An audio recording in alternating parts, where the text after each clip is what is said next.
Hi friends, once again welcome back in our educational channel, that is Precise Electronics. Friends, in today's video lecture, once again we are going to study practicals of SYGC Electronics, and we are going to study the practicals of paper first, that is Applied Electronics. And in this video lecture we are going to study linear application of operation amplifier, the second linear application, that is subtractor. In previous video lecture we had already studied op-amp as adder. Friends, we know the definition of op-amp. What is op-amp? Op-amp is basically high gain DC amplifier which amplifies both AC and DC signals faithfully. Upon op-amp definition, op-amp pin diagram, that means pin diagram of IC 741, कारण 741 हा op-amp आहे आणि आपण 741 use करतो प्रॅक्टिकल्समध्ये. आणि त्या 741 ची pin diagram, pin configuration, specifications and the important features हे आपण प्रीवियस लेक्चर्समध्ये स्टडी केलेले आहेत. अँड फॉर डिटेल स्टडी op-ampचा चॅप्टर जो यूट्यूबवरती आहे आपल्या चॅनलवरती, त्यात तुम्हाला डिटेल्समध्ये तो स्टडी करता येणार आहे. पॅरामीटर्स पण स्टडी करता येतील. आजच्या व्हिडिओ लेक्चरमध्ये आपण स्टडी करतोय subtraction, that means op-amp as subtractor. We know op-amp has two input terminals, that is inverting and non-inverting input terminal, but we have used only one of the input to connect to the amplifier, that is either inverting or non-inverting input terminal to amplify a single input signal with the other input being connected to ground. हे दोन inputs तुमचे जे आहेत, that is inverting input and non inverting input. आतापर्यंत आपण तीन application study केले, inverting amplifier, non inverting amplifier and adder.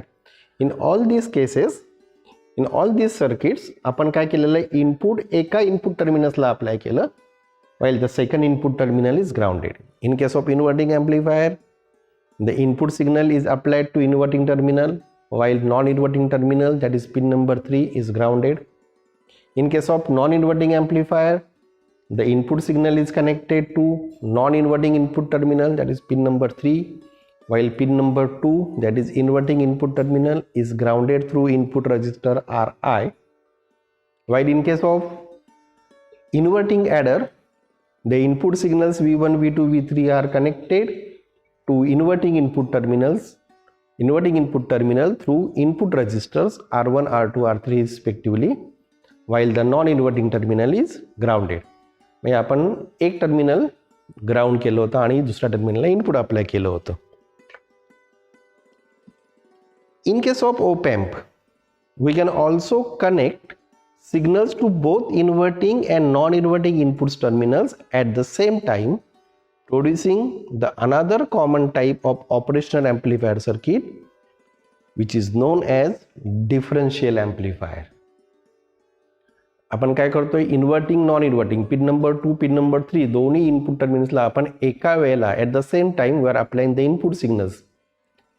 तेव्हा तो जो ॲम्प्लिफायर जो आहे, तो ॲम्प्लिफायरला काय करतो, it work as differential amplifier. आपण इनपुट सिग्नलचा डिफरन्स त्याला अप्लाय केलेला असतो आणि तो डिफरन्स काय करतो, तो ॲम्प्लिफाय करतो. It is non as differential amplifier. This circuit is non as difference amplifier because it is going to amplify the difference between the inputs applied to inverting and non-inverting terminal. आणि आपण जेव्हा difference घेतो तेव्हा आपण काय करतोय, आपण subtraction करतोय. hence this circuit is also known as subtractor. Means the differential amplifier is also known as difference amplifier as well as subtractor. In this type of electronic amplifier, it amplifies the difference between the two input voltages. A differential amplifier is basically an analog circuit with two inputs, that is V1 and V2, which are connected to inverting and non-inverting terminals, and one output, that is VO or it is V output, in which the output is ideally proportional to the difference between the two voltages. Sorry. Output is ideally proportional to the difference between the two voltages. म्हणजे आपण जे V1 V2 apply केलं आहे त्या V1 V2चा difference काय असणार आहे तुमच्या आउटपुटला मिळणार आहे. That means output is proportional to the difference between the two voltages. आता हा जो डिफरन्शियल ॲम्प्लिफायर जो आहे किंवा आपण त्याला सबट्रॅक्टर म्हणतोय त्याची सर्किट डायग्राम तुमच्यासमोर डिस्प्ले होते. The circuit diagram of differential amplifier और circuit diagram of difference amplifier और subtractor is displayed on your screen. काय याच्यामध्ये दिसतं आपल्याला तर V1 and V2 are the input signals are connected to inverting terminal and non-inverting input terminal respectively through resistors R1 and R2 respectively.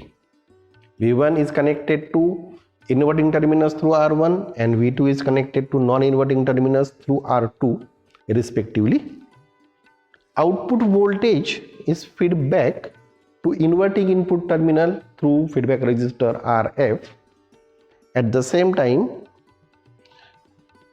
input voltage V2 is connected to non-inverting input terminal through potential divided network formed by resistor R2 and R dash. Actually, the potential developed across R dash is the input potential that is connected to non-inverting input terminal. Once again for the detailed study, कसं आलं R dash, तो R dash voltage किती येतो VR dash हे सगळं तुम्हाला आपल्या YouTube चॅनलवरती अवेलेबल आहे. So please refer our operation amplifier chapter on YouTube channel. मित्रांनो इथे काय केलं आहे आपण रजिस्टर जे वापरलेत R1 R2 RF and R dash, all this register having the same resistance values are used. That means the resistance of R1 R2 RF and R dash is 39 kilo. त्यामुळे काय होतं इक्वेशन जेव्हा आपण simplify करतो solve करतो expression derive करतो तेव्हा आपल्याला ह्या सगळ्या रजिस्टरची व्हॅल्यू कॅन्सल करता येते and we get the output voltage VO is equal to V2 minus V1. That is the ideal expression for output voltage of subtractor using operation amplifier. Between pin number 7 and pin number 4 आपण supply करतोय. Pin number 7 that is plus VCC, pin number 4 that is minus VE आणि pin number 6 that is output. Across output terminals आपण इथे volt meter जोडलं आहे. त्याच्यावर आपल्याला output voltage difference of input voltages आपल्याला स्टडी करता येणार आहे. आता मित्रांनो आपण ॲक्च्युअल सर्किट जे आहे आपलं ते आपण स्टडी करूया. इथे तुमच्यासमोर सर्किट घेतोय आपण. op amp as differential amplifier or op amp as subtractor, plus VCC minus VEE and ground. हा आपला op amp चा सप्लाय. इनपुट व्होल्टेज इथे V1 and V2 म्हणजे हे दोन आपण इथे अप्लाय करतो V1 and V2.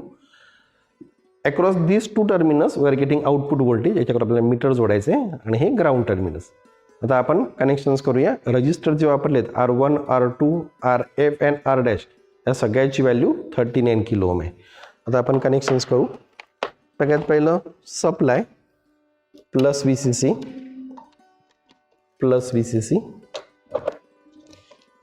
Negative minus VEE तो कनेक्ट करूया आपण. मायनस VEE आणि ग्राउंड सप्लाय कनेक्ट केला. आता आपल्याला V1 V2 कनेक्ट करायचे आहेत. याला हा V1 पॉझिटिव्ह, V1ची पॉझिटिव्ह बॅटरीची V1 ला आली. It is connected to V1. Second supply आपण घेतोय V2, तो V2 ला आला. त्यानंतर निगेटिव्ह जी होती ती इथे मी निगेटिव्हला कनेक्ट करतो आणि V1ची निगेटिव्ह जी आहे V1ची निगेटिव्ह ही ब्लॅक वायर जी आहे ती काय करतो मी इथे कॉमन करतो. ओके. आणि आउटपुटमध्ये इथे आपल्याला मीटर जोडायचं आहे. निगेटिव्ह पॉझिटिव्ह मीटरची रेंज ऑब्वियसली 20 वोल्ट. कनेक्शन झालं आहे. एकदा परत आपण कन्फर्म करूया, चेक करू. प्लस VCC ही बघा ही red wire plus VCC minus V E ही black wire minus V E, ground supply ground आलं इथे, V1 हा V1 आला इकडून V1ची निगेटिव्ह ही ब्लॅक वायर निगेटिव्ह ही कॉमन आली, V2 हा कनेक्ट केला आपण आणि ग्राउंड अक्रॉस आउटपुट टर्मिनसला आपण मीटर कनेक्ट केलं आहे. कनेक्शन्स आपलं बरोबर आहे. आता रिडिंग्स कसे घ्यायचे ते एकदा आपण टेबलमध्ये चेक करू.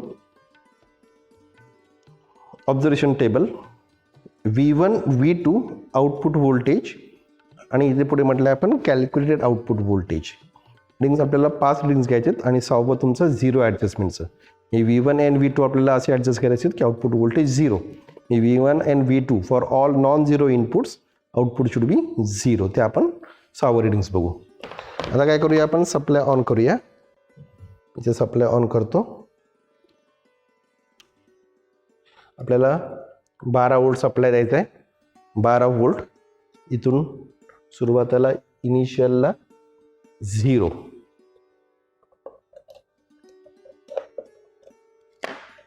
इनिशियलला 0 अप्लाय केले.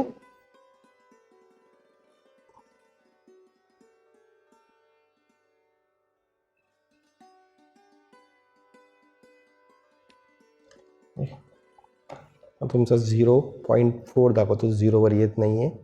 तिथे तुम्हाला रिडिंग्स दिसते याच्यामध्ये. ओके. आता फर्स्ट रिडिंग्स V1 जो आहे तो आपण अप्लाय करतोय 1 to 2 वोल्टच्या मध्ये. V1 1.4, V2 इथून अप्लाय करतो, हा V2 आहे तो अप्लाय करतो मी आता इथे 2.1. 1.4 2.1 आपण काय करूया मित्रांनो, इनपुटला मीटर लावू आणि रिडिंग्स आपल्याला मल्टीमीटरवर मेजर करूया. आपण इथे मल्टीमीटर लावतो मी आणि पहिलं रिडिंग जे आहे कुठे मेजर करायचं आपल्याला, रजिस्टरच्या अक्रॉस. म्हणजे आपल्याला रिडिंग्स ॲक्युरेसी घ्यायची आपल्याला, म्हणून काय केलं इथे 1.4 आणि 2 जे आहे ते 1.4 वोल्ट आपण मल्टीमीटरवर मेजर करूया. याला थोडंसं पाठी सरकवतो. V1 1.44, हा बघा 0.04चा एरर आला, तो 1.4 दिसतो इथे. आपलं रिडिंग आलं 1.44.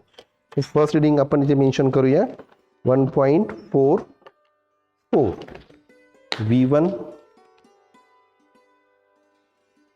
1.44, V2 2 वोल्ट दिसतो आपल्याला मीटरवरती डिस्प्लेवरती पॉवर सप्लायच्या, ते मेजर करूया 2.06. 2.06. आता आपलं रिडिंग्स 2.06 V2 आला. V1 1.44. रिडिंग्स किती आले, ऑब्झर्व रिडिंग्स आले 6.62.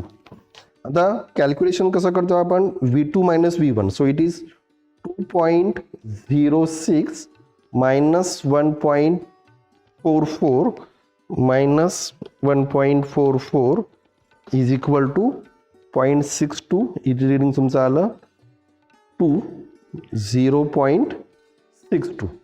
रिडिंग्स आपलं पहिलं तर परफेक्ट आलं, ॲक्युरेट आलं. पुढे सेकंड रिडिंग्स इथे मी V1 वाढवतो. 2.9 घेतलं आहे आपण. त्यानंतर आपण चेक करू व्होल्टमीटरवरती. इकडे आता मी घेतलं 3.8. थोडं अजून इथे आपल्याला तसं काय सॅच्युरेशनचं टेन्शन नाही, कारण आपण सबट्रॅक्ट करतोय, त्यामुळे आपण बिंदास वाढवू शकतो. मी आता V1 मेजर करतो. डिस्प्लेवर 2.9 दिसते, मीटरवर चेक करूया 2.89. 2.89. V2 4.37. इकडे 4.4 दिसतो, इथं 4.37 आलं.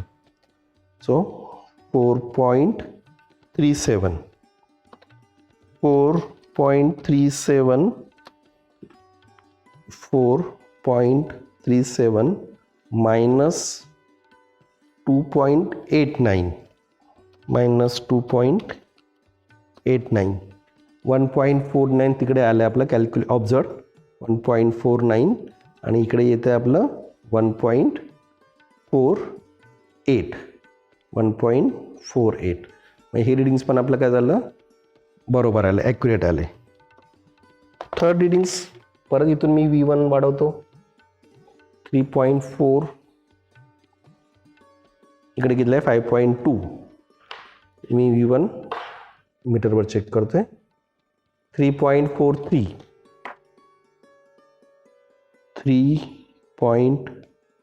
3.43 आणि इथे V2 5.20 5.2 आहे बरोबर आहे ते इट इज 5.2 सो 5.2 कॅल्क्युलेशन करू आपण खाली 5.20 मायनस 3.43 इथे आलं आपलं 1.79 आणि इकडे आलं आहे 037 1.77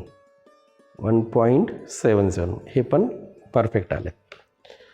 आता चौथं रिडिंग्स घेताना इकडे काय करतो याला वाढवतो आणि याला वाढवतो.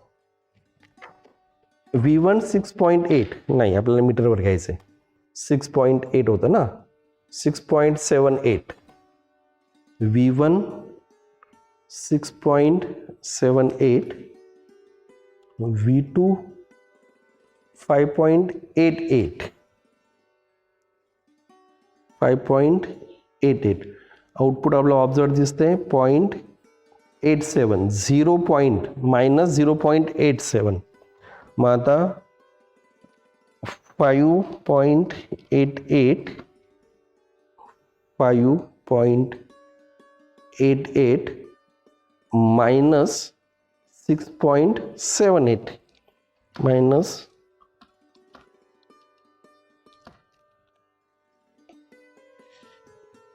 0.987 so minus 0.9 आता परत V1 वाढवलं 8.1 आणि याला थोडंसं व्हेरी केलं 8.1 आपण ते मेजर करूया परत याच्यावरती 8.1 V1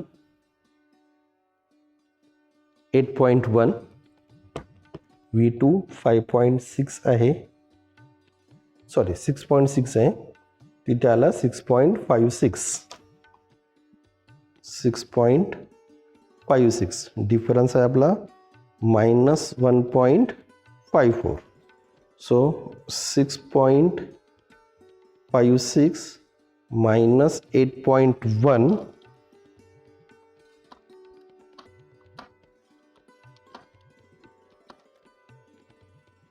याचा आन्सर आलं -1.54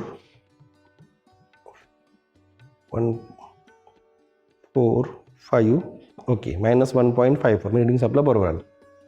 आता मित्रांनो शेवटचं रिडिंग्स आपल्याला घ्यायचं आहे 0 ॲडजस्टमेंट ऑब्झर्वेबिलिटी 0 आलं पाहिजे जसं आपण ॲडिशनमध्ये केलेलं ॲडरमध्ये तसंच करतो इकडे 0 येई पण त्याला आपण ॲडजस्ट 0.6 0.5 0.4 0.3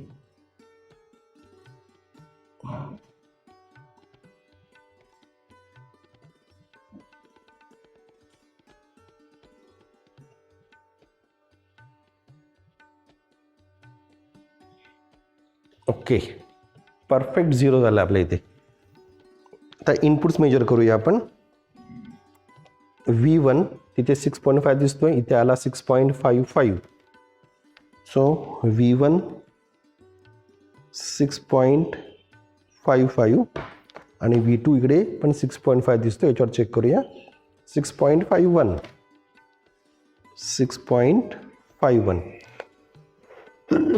याच्यामध्ये एरर किती आला आपला 0.04 रिडिंग्स काय आलं आपलं परफेक्ट आलं ना.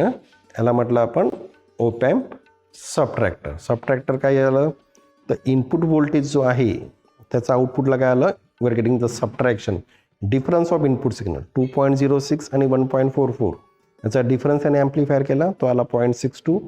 Next 1.49, 1.7.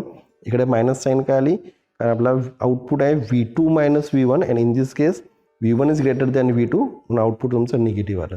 So friend, that is differential amplifier, or it is known as a difference amplifier, or it is also known as subtractor. So friends, thanks for watching this video lecture. Bye, take care. See you again in next video lecture, in which we are going to study the one more practical of SYGC electronics. So friends, thanks for watching video lecture. Bye, take care. See you again.